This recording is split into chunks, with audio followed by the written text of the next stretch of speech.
Bonjour tout le monde, ici Christine Guilbeault pour votre émission Le Passeport muséal et aujourd'hui nous sommes au Musée d'art de Joliette pour y voir des expositions à la fois permanentes et temporaires. Alors pour aujourd'hui, nous serons vos yeux, vos oreilles et votre nez.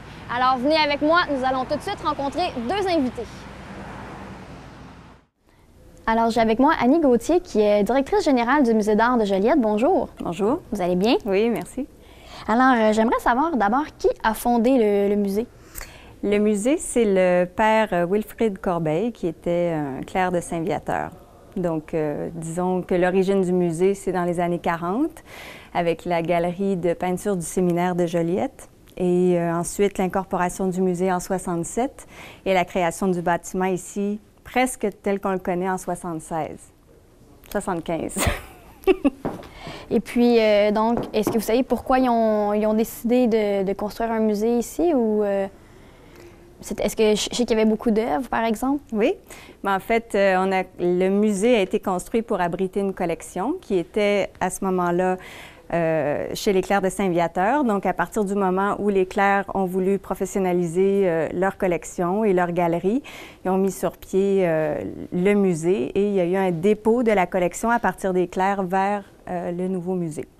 Et est-ce qu'on sait pour les clercs d'où provenaient leurs œuvres à eux? Est-ce qu'ils les avaient pris en voyage, par exemple? Oui, dans les différents voyages, soit les voyages du père Corbeil lui-même ou de d'autres personnes comme le chanoine Teasdale.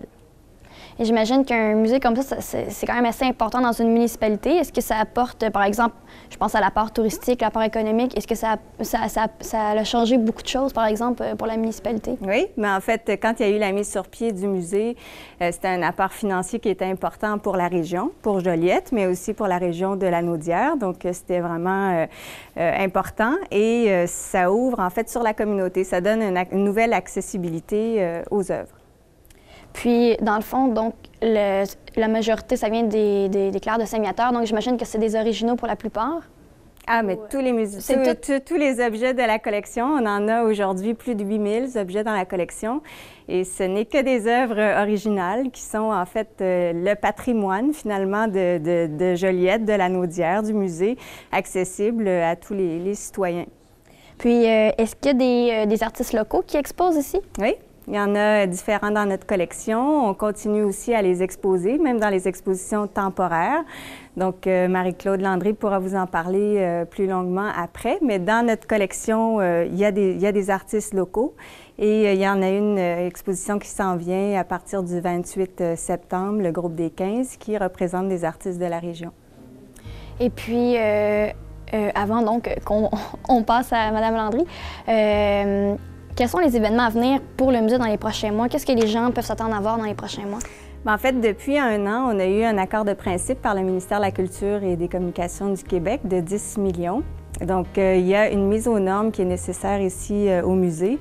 Alors, on n'a toujours pas une annonce publique parce qu'on vient de déposer un projet de construction, mais c'est quelque chose qui s'en vient dans les prochains mois. Donc, si jamais on avait cette annonce-là et qu'on avait le 10 millions, on commencerait des rénovations dans l'année qui vient. Le musée va être fermé pendant quelques mois et il y aura vraiment des rénovations majeures. Donc, on ajouterait en fait un étage.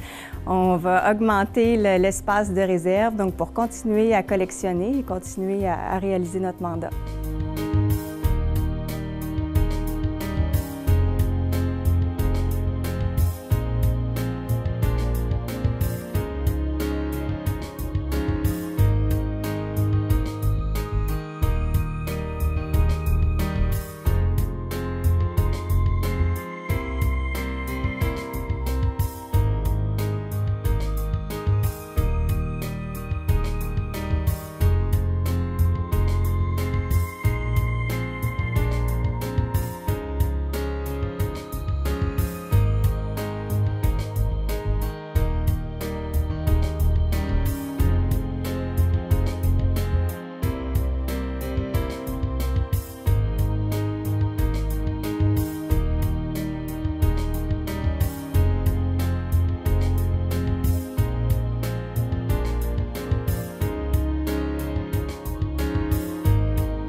Alors, j'ai maintenant avec moi Mme Marc-Claude Landry, qui est conservatrice de l'art contemporain ici au Musée d'art de Joliette. Bonjour. Bonjour. Alors, j'aimerais savoir quelle est l'œuvre la plus populaire auprès des visiteurs? En fait, le Musée d'art de Joliette, comme la directrice le disait précédemment, est constitué de 9000 œuvres. Donc, parler en termes de popularité d'une œuvre en particulier, c'est bien difficile parce qu'évidemment, toutes les œuvres de notre collection sont importantes, soit pour l'histoire de la région de Lanaudière ou pour l'histoire de l'art au Québec. On a des œuvres majeures, on a des œuvres importantes pour différentes raisons. Notamment une œuvre importante pour l'histoire de l'art au Québec, qui est Les Oignons rouges de Ozias Leduc. Donc, c'est une œuvre importante dans la mesure où Ozias Leduc a été un des premiers peintres québécois du début du 20e siècle à avoir participé à la modernisation, si on veut, de l'art au Québec, notamment en ayant fait une formation à Paris. Et puis aussi, ça a été le maître de Paul-Émile Bordua, qui est un peintre très important aussi pour l'histoire, pour l'avènement de la modernité artistique au Québec. Et puis, donc, vous, personnellement, de quel élément êtes-vous le plus fier? Laquelle œuvre êtes-vous la plus fière pour le musée? Bien, moi, c'est sûr que toutes les œuvres qui concernent la période de 1950 à aujourd'hui, en tant que conservatrice de l'art contemporain, c'est un corpus, c'est un ensemble d'œuvres qui est très, très, très important pour moi. J'ai pas d'œuvre préférée comme telle, mais j'ai plutôt un intérêt pour une période qui est celle de l'art contemporain. Et puis, quel élément maintenant, quelle œuvre en fait, représente le mieux le Musée d'art de Joliette qu'on retrouve ici? Bien, c'est sûr que les œuvres qui proviennent du dépôt des Clercs de Saint-Viateur sont des œuvres qui sont importantes pour le Musée d'art de Joliette dans la mesure où c'est les premières œuvres à avoir fait partie de la collection du musée.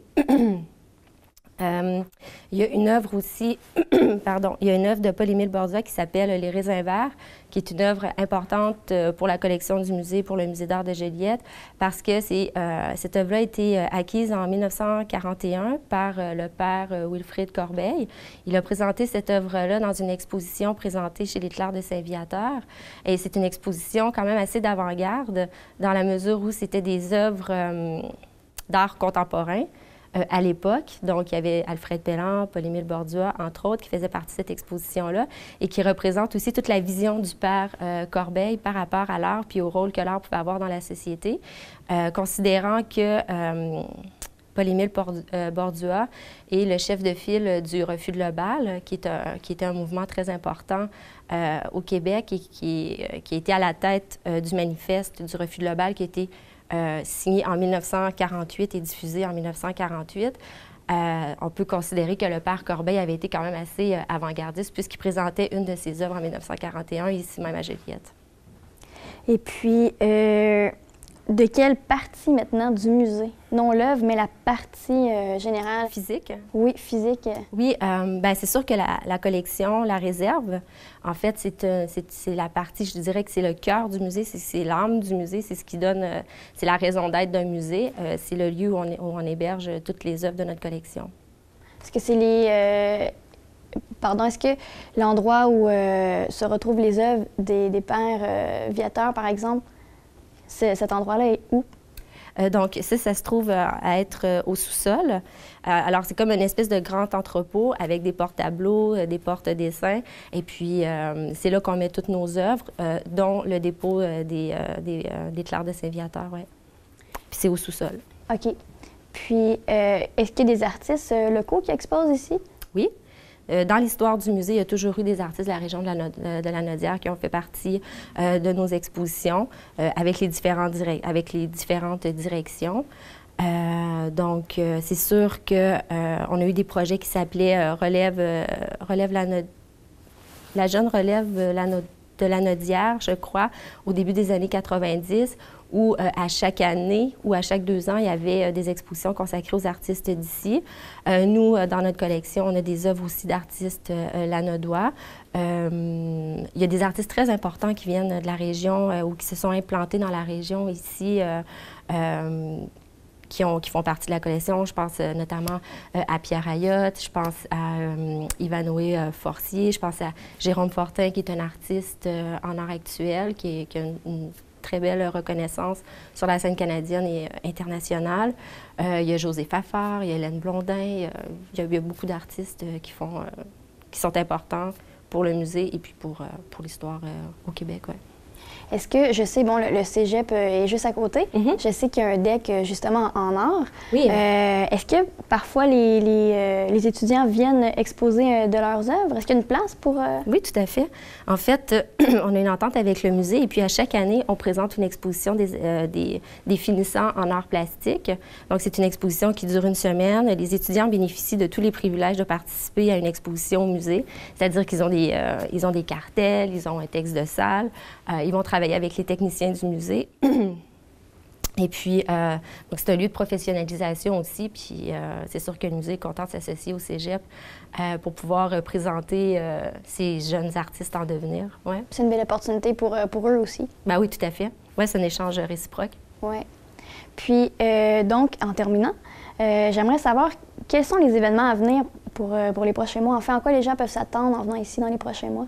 Bien, ils peuvent s'attendre à plein de surprises, en fait, parce que là, on travaille présentement sur la programmation de l'automne.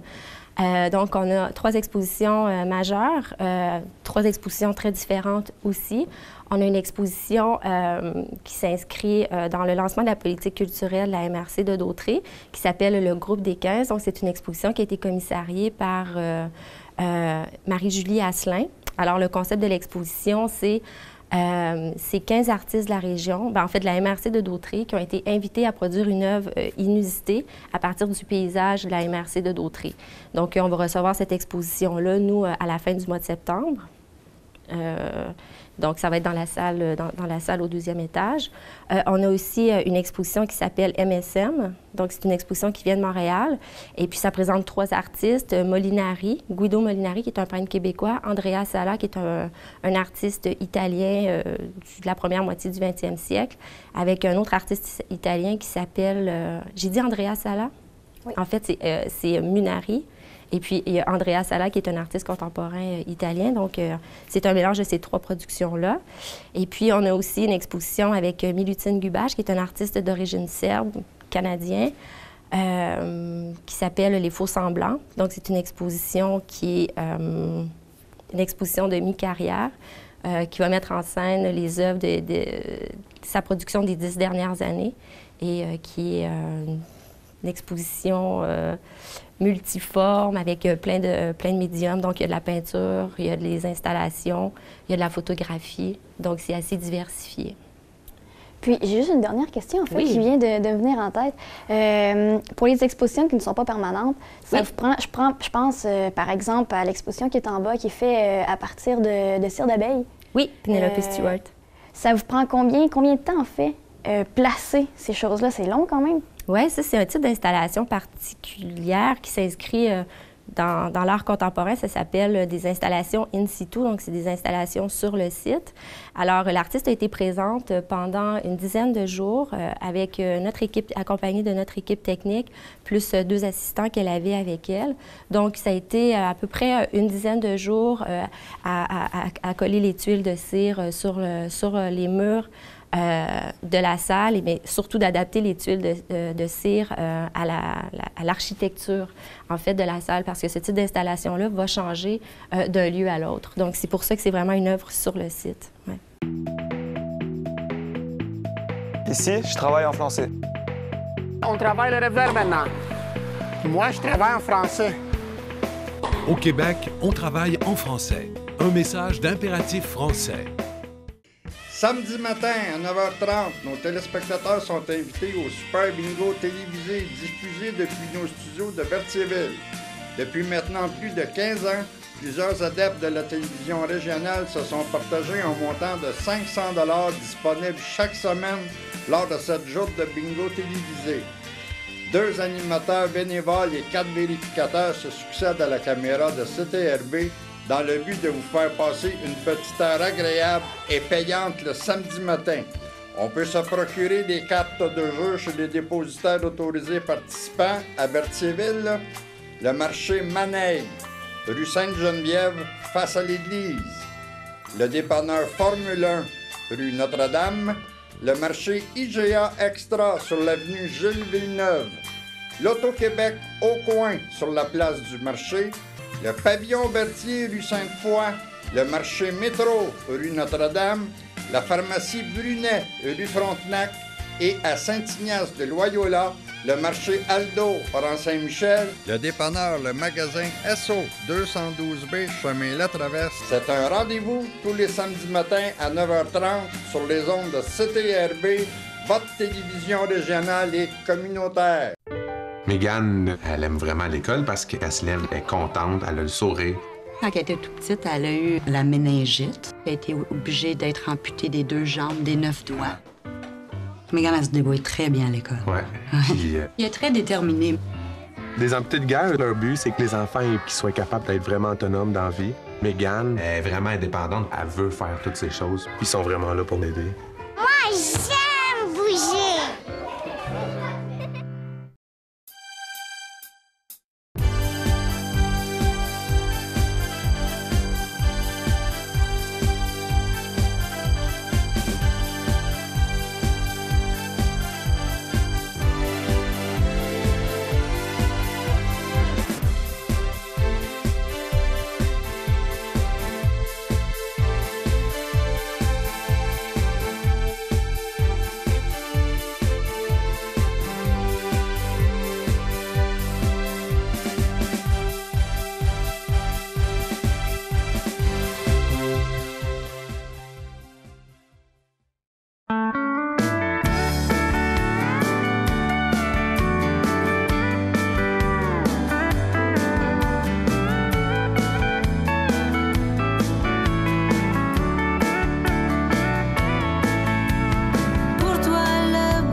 Bonjour, ici Diane Morin. Bienvenue à votre émission Le Relais du Country.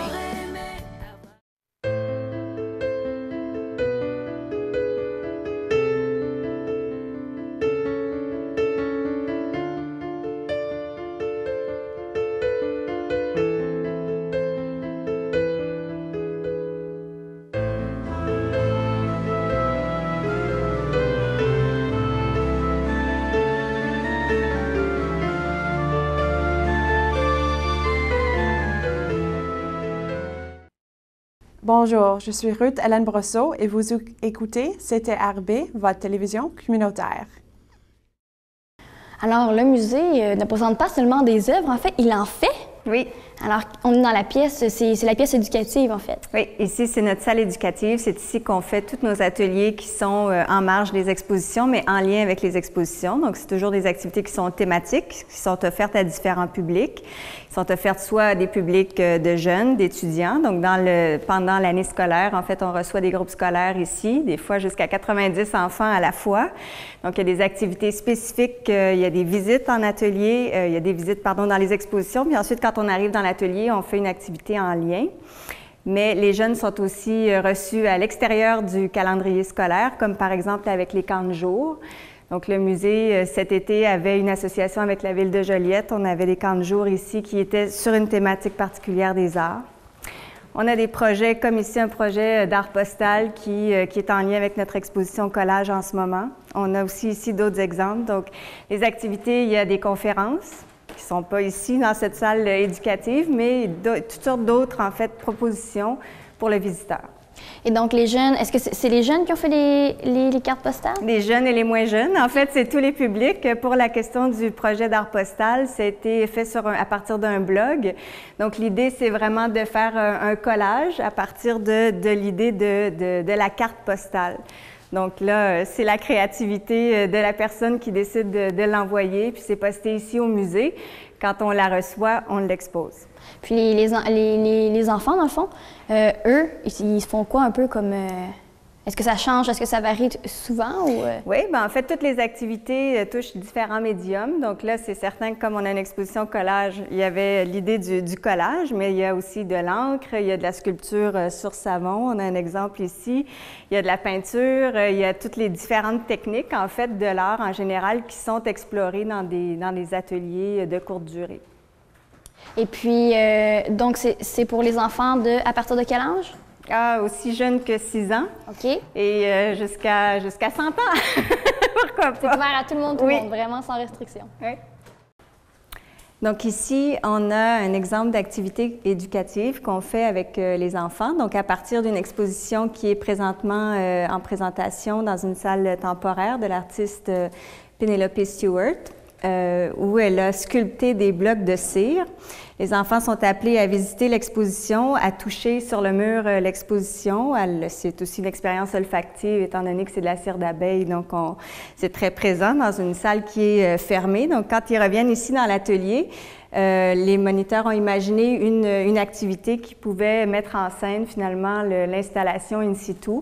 Et à partir d'un dessin qui a été fait, donc qui fait écho au chemin ou à l'installation qu'on peut voir à côté du hall. Ils ont pris des blocs de savon et reproduit chacune des pièces chacune de ces pièces-là pour reconstituer finalement l'installation.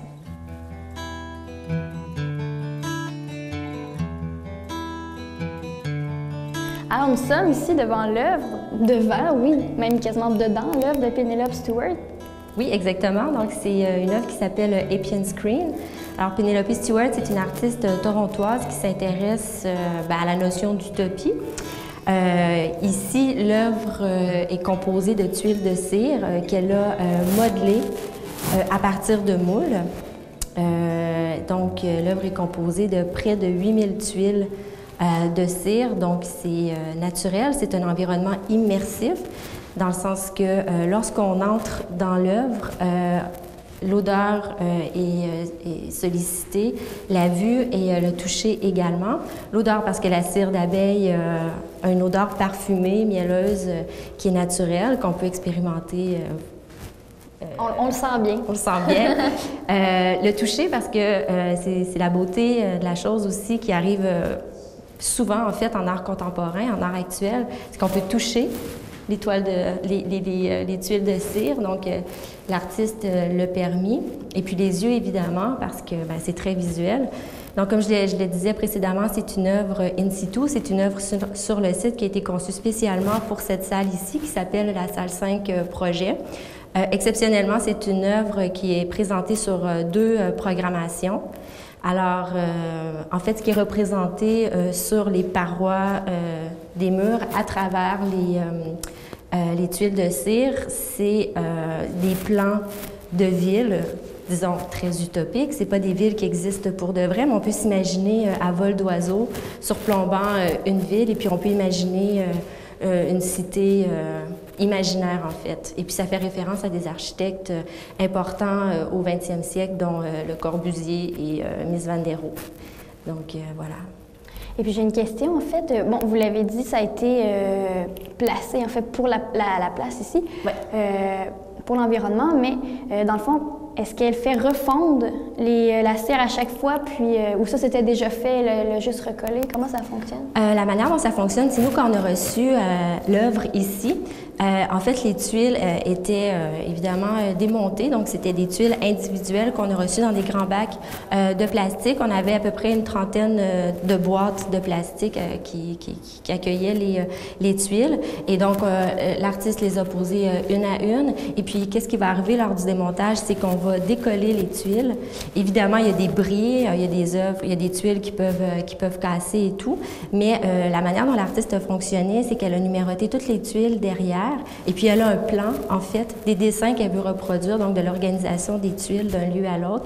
Et donc, quand il y a un bris, eh bien, c'est exactement c'est quelle tuile qui a été cassée, puis elle peut la remouler en faisant fondre de la cire et en la coulant dans son petit moule en latex et refaire la tuile. Donc, ce qui fait en sorte que cette œuvre-là en est à sa 3e présentation, donc dans un 3e lieu différent qui est le Musée d'art de Joliette.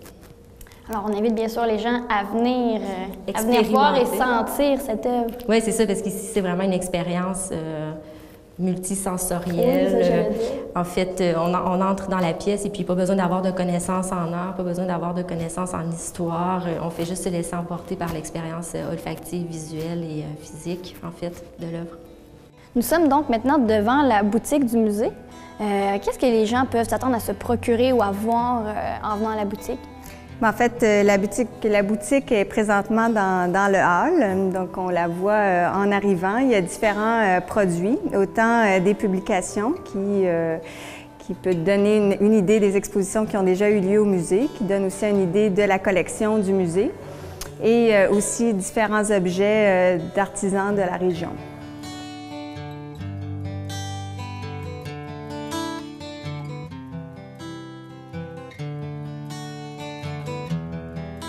Donc, quelles sont les activités qui vont venir avec la fermeture, dans le fond?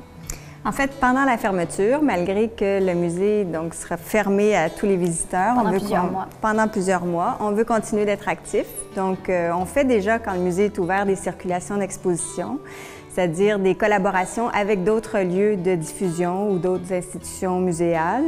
Et on fait circuler des expositions qu'on a présentées ici ou des œuvres de notre collection. Donc là, pendant qu'on va être fermé, on veut profiter de cette occasion-là pour mettre en circulation des œuvres de notre collection et des expositions qui ont été commissariées par les personnes qui travaillent ici au musée, Marie-Claude Landry, entre autres. Alors, derrière nous, il y a une superbe œuvre, il faut le dire, qui fait tout le mur pour les gens à la maison. Donc, quelle est cette œuvre? En fait, je trouve intéressant qu'on prenne le temps de parler de cette œuvre-là, qui est aussi une œuvre in situ, parce que le musée, comme on l'a dit, sera rénovée bientôt et cette œuvre-là sera détruite. Donc, il faut la voir du temps où elle est installée. Donc, depuis 2 ans, on a invité une artiste, Gisèle Amantea, à venir s'inspirer du lieu et à investir le mur ici pour créer une œuvre. Et si on regarde dans le hall, on voit qu'elle s'est inspirée des portes du manoir de Mascouche, qui sont en dépôt, en fait, au musée, donc qui font partie de la collection du musée. Et c'est en fait un négatif de l'architecture et le dessin des portes sur le mur. Et donc, il n'y a aucune façon de récupérer cette œuvre qui est vraiment magnifique? Non, elle est installée, collée au mur et que dans les rénovations, elle sera probablement détruite. Donc, à vie à la maison, il faut venir la visiter pendant qu'elle est encore là. Et peut-être rappeler, ils ont jusqu'à quand pour venir la visiter? On ne le sait pas encore, jusqu'à la fermeture, donc disons jusqu'au début de 2013. Alors voilà, vous avez jusqu'au début de 2013 pour venir voir cette œuvre qui est vraiment magnifique. Alors voilà, c'est ainsi que se conclut notre visite au Musée d'art de Joliette, qui, je vous le rappelle, est situé au 145 rue du Père Wilfrid Corbeil, juste en diagonale du Cégep régional de la Naudière à Joliette. J'en profite également pour vous rappeler qu'il y aura de toutes nouvelles expositions à compter du 28 septembre prochain.